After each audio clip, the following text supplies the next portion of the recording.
кто вам вредит и есть ли такие люди.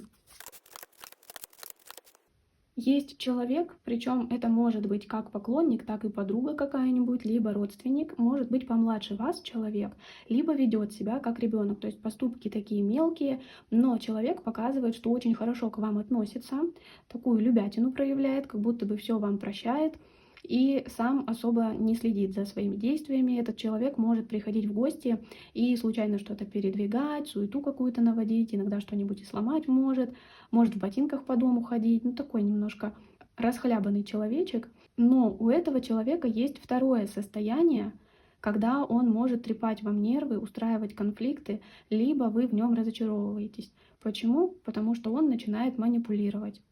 То есть он может поднимать вам настроение, а потом контролировать ваше настроение, опускать его вниз, поднимать наверх, либо диктовать какие-то свои условия.